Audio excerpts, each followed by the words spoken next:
not exactly hidden. So, what was with that shouting? I heard some of it, but understood none of it. J3 asks as the rest leave and Slytherin pauses with the rest. Police code in Alarka, one of the main languages of the Platin peoples, Officer Treen says. Yes, she was calling for backup and for any officers to lock down the area.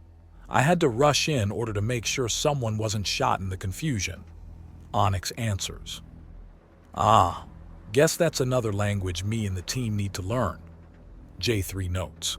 Only where there are Platin officers, meaning a large percentile of the galaxy. 2%. I suppose that's big considering how huge the galaxy is. Officer Treen notes. Now how long have you been here and when and how did you learn about the local pedophiles and pimps? My group simply assumes that at least a full percentage of any planet is involved in enough criminal activity that we can get to work no matter where we go. J3 states, a full half of the petty crooks we bring in are people who jump jurisdiction, but other hunters don't think transporting them is worth it. Stasis fields let us transport them in mass bulk, and all the small payouts add up in a hurry when you have stacks upon stacks of criminals to turn in. Really? Officer Treen asks as trainees as well as Morg and Magi start leaving again, having heard everything they wanted to. Oh yes. The main administration station on the Balrin archipelago is still processing the 200 people who we've swept up in the last couple of months. You've had a lot of thieves and more than a few vandals jump jurisdiction.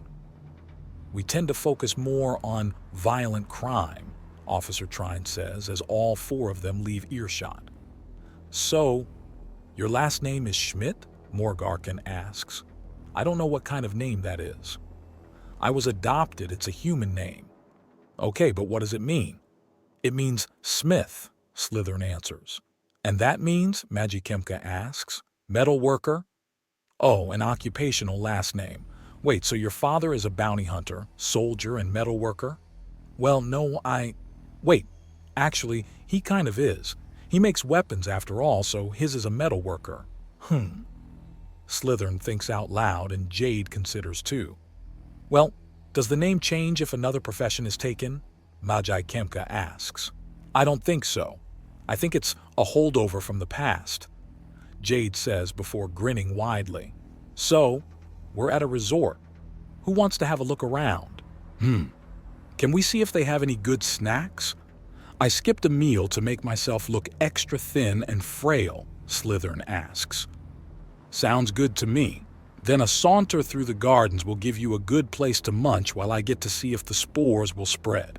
The bright forest is very different from the dark forest and I'm still feeling it out. What do you mean? The dark forest devours heat, grows strong, and has vast knowledge of biology and of earth and stone. It shares this with you, but the bright forest is young and eager. It absorbed the power of laser blasts, but also of physical impacts and grew stronger. So it didn't eat heat, and it's being fed by the rain in more than just water, but with energy as well. So, you think this bright forest absorbs kinetic energy? Jade asks.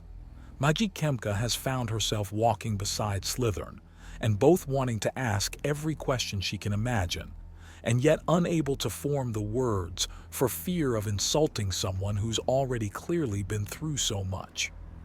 Yes, but if it did, then how did it absorb the laser energy? Morg Arkin asks, still absorbed in the conversation. If it did, then it may be more powerful than the dark forest, but I don't believe so. I think there's something I'm missing. Well, there was you there, Jade says, and he blinks. You think that my presence allows the dark forest to lend its heat-devouring power to the bright forest? I don't know, but you think something weird is happening, so what's to say it's not you that's causing it? There's some... Oh, damn. I can't actually remember what it's called, but there's a kind of science that's apparently so reactive and delicate that just observing it can alter the results. In this case, you're the observer. That is a good point. How the hell do you learn what a single forest is capable of if everyone capable of using its power originally came from another forest? There will need to be a Lilb-Tulelb native that binds with the bright forest before I can actually learn how and what it's capable of alone and what, if anything, it gains for having you have a connection with the dark forest.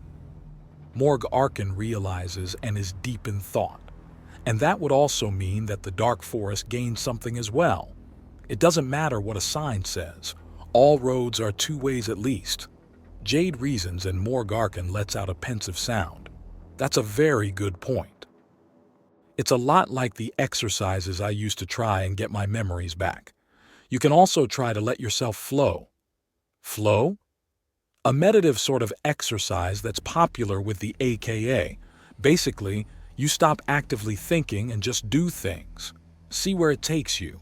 Apparently there's a lot you can read into things, and when I started fiddling with tools, it really helped me figure a few things out. Jade explains, and Morg considers that. He can't help but think he's done something similar during his first stay in the dark forest. During those years where he was hungry, desperate, and afraid. He had listened to words he could barely hear to find his food and shelter. But once he mastered the secrets, he had stopped listening. Perhaps it was time to start again? This is a new forest after all, and even a young forest is so full of secrets and strangeness as to be more comparable to an entire library. Easily. The nearest vendor has plenty of flawlessly cooked kebabs. The quiet thank you from Slyther is strangely shy and subdued from someone with holoblades incorporated into his fingers and still has at least 2 combat drones hovering just behind him. Magikemka begins to ask before trailing off. You? Slyther asks. She can vaguely see the mass of scars over the left half of his face through the curtain of hair and the faint glow of his cybernetic eye. How did you move past it? How did you get over your pain and find yourself again? Magikemka asks. She can barely even look at him. The question is so personal and a painful topic, literally. Well, the long hospital stay and prosthetics certainly helped, Slyther says after a few moments. After that, it was slow and terrifying. I spoke to a psychiatrist every other day, and everyone kept at a respectful distance, never crowding, always kind, always willing to listen and never cornering me in any way. After a while, I had a bit of a revelation, a sort of enlightenment. Enlightenment? About what? That I could either coil up and wait for things to get worse, or slither forward and grow stronger. Just like that? It was that easy? Easy? It wasn't easy. It was the hardest thing I've ever done. Making a choice like that and sticking to it was even harder than fighting the urge to scream when I lost my fingers, he says as he holds up his right hand and slowly flexes his cybernetic fingers. Then he flattens them. They separate slightly and lock together before a massive holographic blade in pale blue erupts forward to come into a surgically sharp point. Probably why my first major move was to upgrade my fingers. If someone wants to take mine off again, I'll be having theirs instead.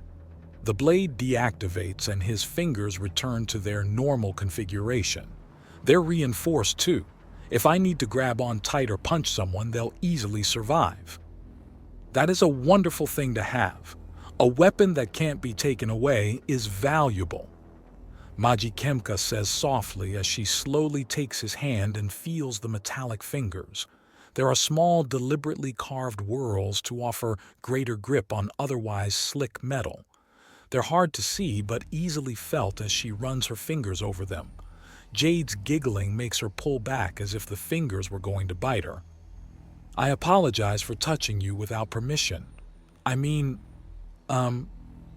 sorry for, please don't read into that. I was just curious. No, go back to it. I didn't get a chance for a picture, Jade says before Slyther can answer, and the man pulls down on his hood and seems to effectively hide in it. Okay, lay off, big girl. I think you've embarrassed them enough. Morgarkin chides her. But it was so cute, Jade protests. Be nice, Morgarkin states plainly, and she pouts. Now where's the nearest garden? Right, so how pervasive are the pedophiles and pimps? J3 asks now that the trainees are out of earshot. There was no way to keep children out of the line of fire, not completely, and especially not those two. But that didn't mean he liked being casual about it with them around, or even talking about it for that matter. More keeps showing up the more we put away. That's the problem with a vacation destination. People want their entertainment no matter how depraved or illegal it is. Officer Trine states before looking at him hard. Now what the hell has that boy been through? We rescued him from a crew of slavers and cannibals. He was nearly dead and his innocence was already shattered at that point.